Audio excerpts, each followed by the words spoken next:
Welcome back. So, I want to talk with you about the power of simplicity and the power of willingness. Trauma is still such a young discipline. I point out to my students that we've only had the diagnosis of PTSD since 1980.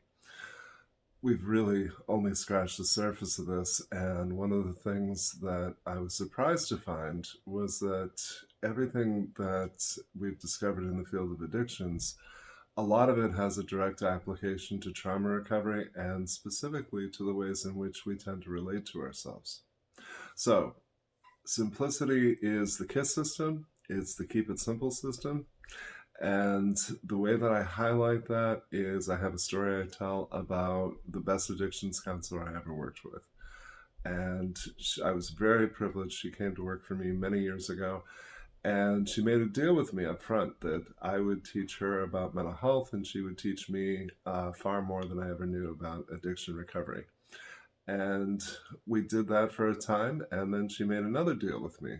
She said, how about I take the guys from the wrong side of the tracks and you take the doctors and lawyers and the people who are too smart to be an alcoholic?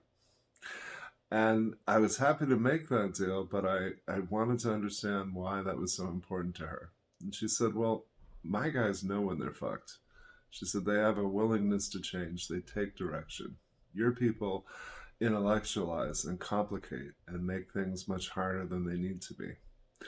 And I discovered that that was true. I worked with a lot of very successful people outwardly, in professionally, financially. On paper, they were the kind of people that looked like they had it all together. And they really honestly believed on some level that their problem was that nobody understood them. And I would invest a lot of time in proving to them through reflection and summarizing and just mirroring that, yeah, I get it. It's like this. And the more I would do that, the more excited they would get because finally somebody understands it. I think that's true of us in our fields.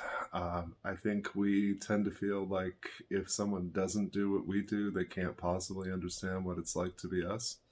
And there is some validity to that. My wife is my biggest support, but she's an accountant.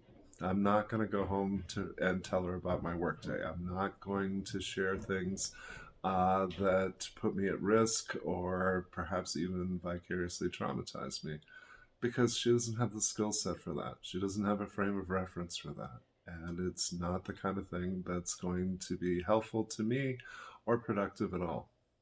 So when I apply the Keep It Simple system to vicarious and secondary trauma, it, it couldn't be more simple.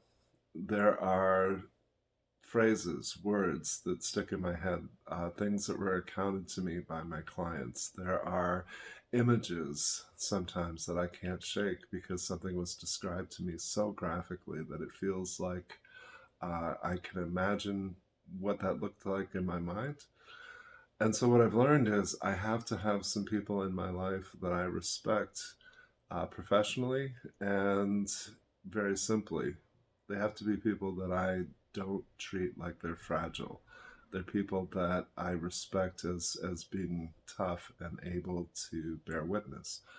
And when I simply share the experiences that I've had, the stories that I've listened to, I'm more able to release them. If I don't bring them out in the open, they will stay a part of me. They will be intrusive thoughts. There'll be things that play out in my dreams. There'll be things that interfere with my quality and enjoyment of life.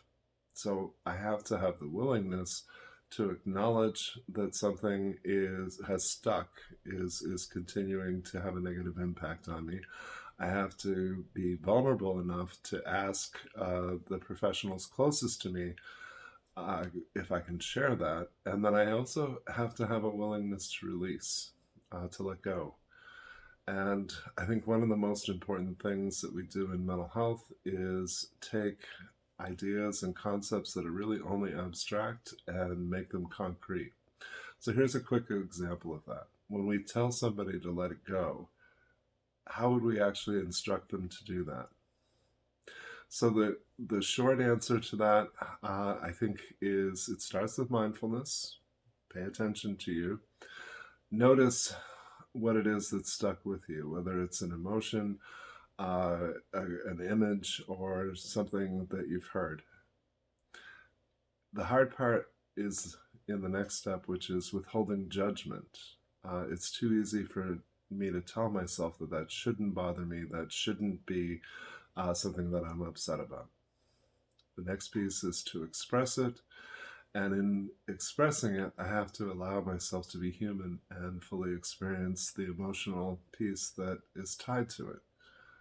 If I'm reading off my trauma or my accounts of bearing witness to trauma in the way that I would read off a grocery list, I'm not doing myself any good.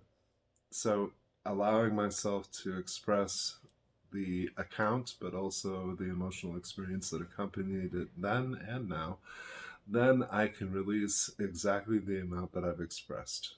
But I have to do that through conscious choice. If you're anything like me, you can bring pain out into the open only to subconsciously reel it back in when you're done. I point out to those I serve that there's a world of difference between grieving and suffering. Suffering is something that I do alone, and I recycle pain because I'm not actually letting go of anything. Grieving is sharing pain with good people and allowing people that I respect and trust to bear witness to what it is that I'm experiencing.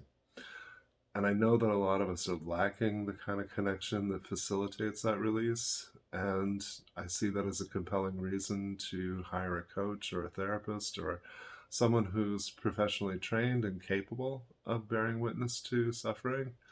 And we'll talk more about that as we go through the series.